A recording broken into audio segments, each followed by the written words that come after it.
दोस्तों, बहुत समय पहले की बात है। विजयनगर के राजा थे महाराज विक्रम सिंह। विक्रम सिंह अपने साहस और न्यायप्रियता के लिए बहुत ही प्रसिद्ध थे। उनकी रानी थी महारानी प्रतिमा। वह बहुत ही सुंदर और दयालु स्वभाव की थी। इन दोनों के एक ही पुत्र थे, राजकुमार अरुण सिंह, जो बेहद बुद्धिमान और वीर थे। राजा विक्रम सिंह का किला बहुत ही विशाल था। इस किले का नाम था सुनहरी किला। किला जितना विशाल था उतना ही सुंदर था, क्योंकि था तो एक राजा का किला।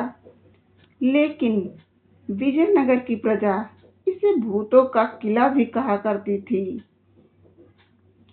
क्योंकि किले के अंदर एक कमरे से रात के समय अजीब अजीब सी आवाजें आती थी। दरवाजे अपने आप खुलते बंद होते थे और बंद होते थे, और किसी के रोने की आवाज भी सुनाई देती थी। जब राजा को पता चलता है कि प्रजा के बीच किले को लेकर के ऐसी बात फैली हुई है, तो राजा ने प्रजा का भ्रम दूर करने के लिए फैसला लिया। उन्होंने अपने सबसे विश्वसनीय मंत्री वीरेंद्र को किले की जांच करने का और रहस्य पता करने का आदेश दिया। इधर मंत्री वीरेंद्र ने पूरी रात किले का निरीक्षण किया, लेकिन कुछ भी असामान्य नहीं पाया। लेकिन जैसे ही वह लौटने वाला था, उसे एक पुराने बंद कमरे से किसी के रोने की आवाज सुनाई दी। वीरेंद्र ने साहस जुटाकर दरवाजा खोला तो देखा कि कमरे के अंदर एक लड़की खड़ी थी, जिसका चेहरा बहुत ही डरावना था।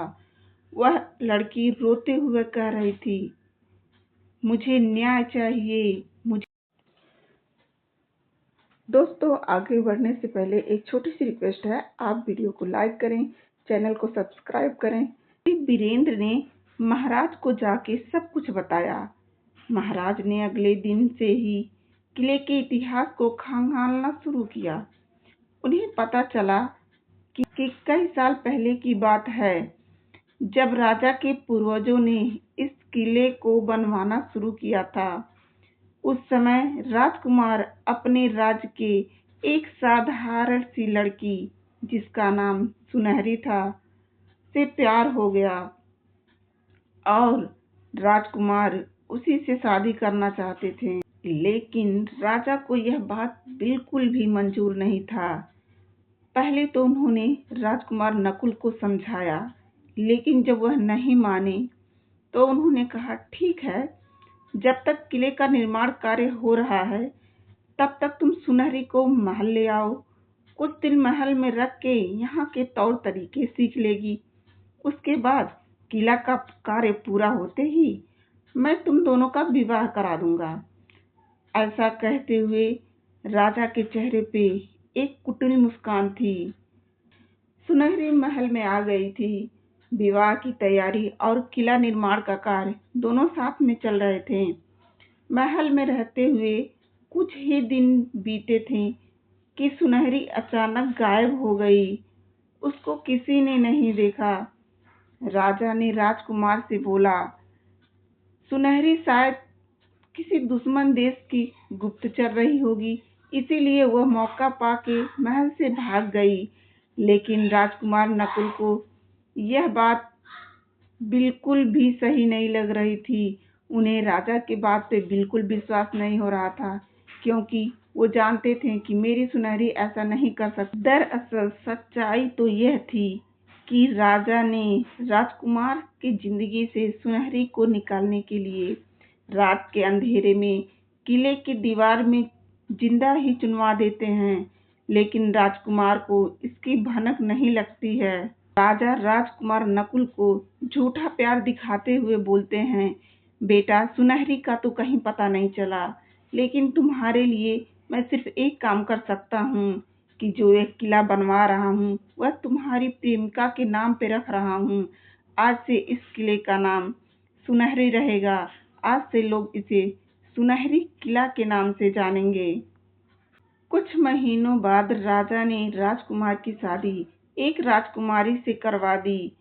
तभी से सुनहरी की आत्मा रात में किले के अंदर भटकती रहती है और वह एक भटकती हुई आत्मा बन चुकी थी और न्याय की मांग कर रही थी।